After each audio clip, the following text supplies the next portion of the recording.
Salutations, ici Talentir pour un nouveau rapport de bataille pour Pike & Shot pour la guerre de 30 ans opposant les Français aux Espagnols.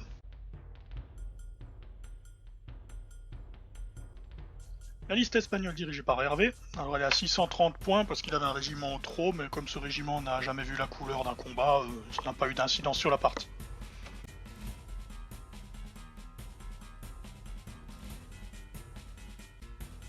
La liste d'armées françaises à 600 points commandée par votre serviteur.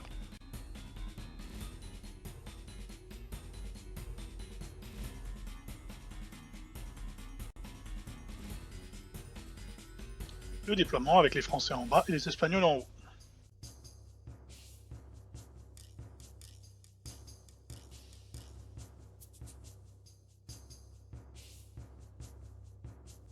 Côté ouest, les Espagnols ont déployé la Battaglia Vallon et la cavalerie.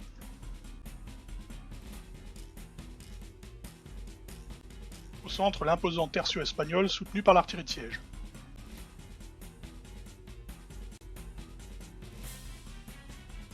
Côté français, sur le flanc est, la cavalerie.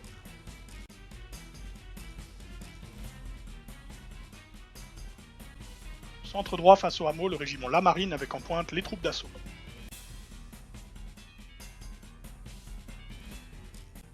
Centre-ouest, enfin, le régiment Picardie qui entame une colline avec les mousquetaires détachés sur son flanc gauche.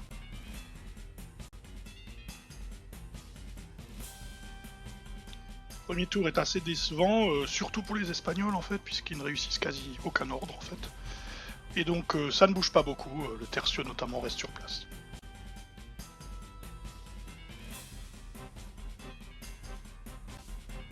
Côté français c'est beaucoup mieux, puisque pour le régiment La Marine je parviens à déplacer les mousquetaires d'un mouvement pour les placer sur la rivière, tandis que mes troupes d'assaut, eux, s'élancent de 3 mouvements dans le hameau. Les cavaliers reçoivent bien l'ordre également de contourner le dispositif ennemi.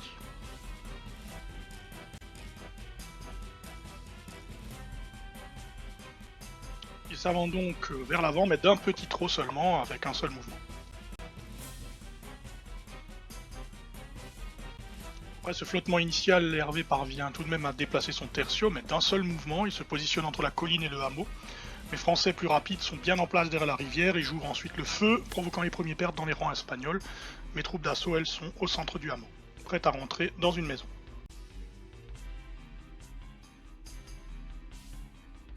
Les Vallons refusent toujours de bouger, ce sera un vrai gag, ils bougeront d'un seul mouvement dans toute la partie.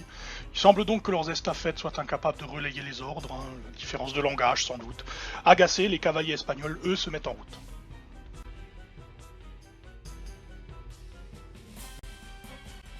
Hervé utilise son général pour donner un ordre « Suivez-moi » à ses cuirassiers pour foncer vers mes mousquetaires. Je fais un tir d'opportunité assez violent puisque je cause 3 pertes et je désorganise l'ennemi et Hervé a raté toutes ses sauvegardes. Malgré cela, donc, les Espagnols désorganisés grâce à l'impact de leur charge parviennent tout de même à remporter le combat, mais mes mousquetaires non seulement tiennent bon, mais leur enlèvent le dernier petit point de vie qui permet de les ébranler. La contre-attaque de toute manière était bien soutenue alors que les cavaliers espagnols, eux, forcément étaient isolés et donc le tour suivant nous allons les dérouter. Au passage, donc, le général espagnol va tomber au combat.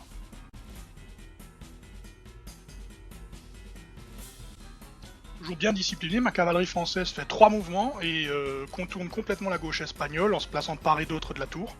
Les arquebusiers montés notamment ouvrent le feu sur les piquiers d'élite espagnols, leur infligeant un dégât.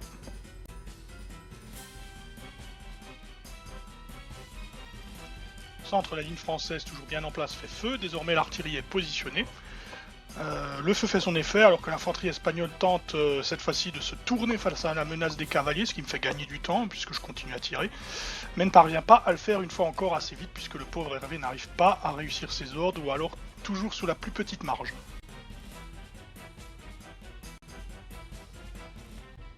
Hervé fait avancer ses estradios arbalétriers montés pour tirer sur mes mousquetaires. Malheureusement, non seulement leur tir rate, mais en plus de ça, la riposte nourrie de mes tireurs les ébranle, les fait paniquer directement et détruire sur le premier test de panique, et ce qui lui fait la perdre la division de la cavalerie espagnole. En revanche, son artillerie de siège, elle détruit mon canon léger français du régiment Picardie.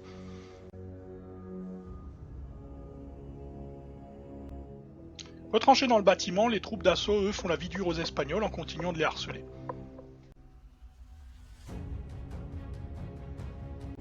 Avec sa division de cavalerie brisée et ses derniers gardes du corps restants réduits à une sauvegarde de 6+, eh bien il tente un dernier baroud d'honneur, une charge suicide contre mon canon français qui menace son tertio.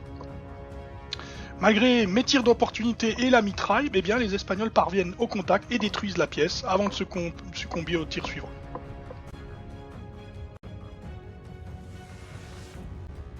La chaîne de commandement espagnole est toujours poussive, Hervé tente un assaut mais il n'obtient une fois de plus qu'un seul mouvement, qui permet de se mettre face au régiment Lamarine cependant. Les mousquetaires espagnols, eux, arrivent enfin à se déployer correctement pour pouvoir riposter sur leurs homologues, mais le temps que j'ai gagné m'a permis de bien amocher déjà les carrés de piquet. Heureusement, les mousquetaires espagnols et l'artillerie de siège ont eux aussi commencé à me causer quelques pertes sur le régiment Lamarine.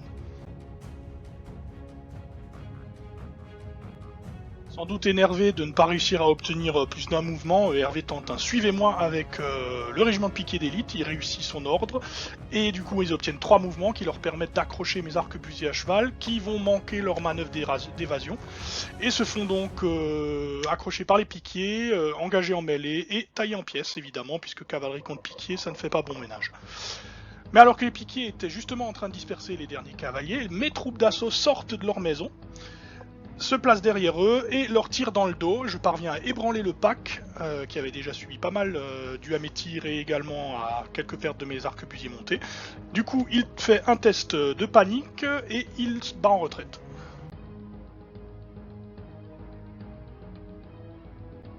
Pendant ce temps-là, les ballons ne bougent toujours pas. Ça sent la trahison à plein nez.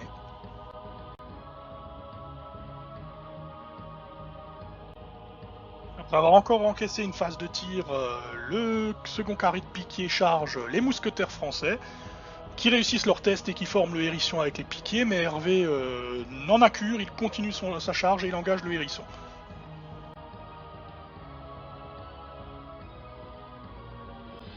Malheureusement, son carré de piquier a déjà subi pas mal de pertes en raison des tirs. C'est donc affaibli et en plus sans soutien qu'il affronte le hérisson. Les Espagnols sont sévèrement battus par le régiment Lamarine et déroutés.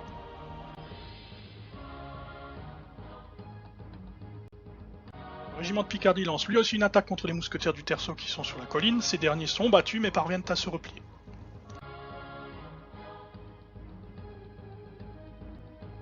La défaite des piquiers est un gros coup dur pour les Espagnols, toutefois la division d'Hervé tient toujours le coup puisqu'il a tous ses mousquetaires qui sont encore en parfait état pour combattre.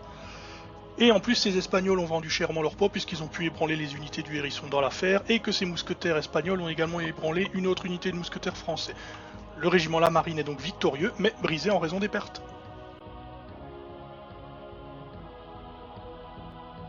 Alors que la nuit tombe, l'affrontement n'a vu aucun vainqueur. Les Espagnols n'ont plus de cavalerie, mais ils sont encore très nombreux. Les Français, eux, ont mieux manœuvré, mais leurs effectifs sont faibles. Le moral du régiment Lamarine étant brisé, la poursuite est donc risquée pour les soldats du roi, d'autant que les Wallons ont enfin décidé de bouger. Bon, un seul mouvement. Sûrement pour protéger la retraite de l'armée, n'est-ce pas À l'issue du nombre de tours que nous étions fixés avec Hervé, donc on était parti sur 6 tours, puisqu'on avait commencé à 23h et on finit donc cette partie à 1h30, ce qui est quand même pas mal. C'est un jeu fluide, ça reste un jeu Warlord. Il fallait tout de même limiter quand même la partie. C'est donc une égalité, une division brisée contre une. Et donc, ma foi, c'est un résultat qui convient aux deux adversaires. Merci beaucoup à Hervé pour avoir accepté de faire cette partie tardive, puisqu'on avait fait un King of War l'après-midi avec Loris, qui fait l'objet d'un autre rapport de bataille, et un restaurant dans la foulée, donc on a quand même eu la volonté suffisante pour reprendre la partie, démarrer la partie après le restaurant. Qu'importe, c'était malgré tout très fun. Donc voilà, je remercie Hervé pour cette bonne baston. Quant à moi, j'espère que ce rapport de bataille vous a plu. Je vous dis à la prochaine fois et d'ici là, que les dés vous sourient.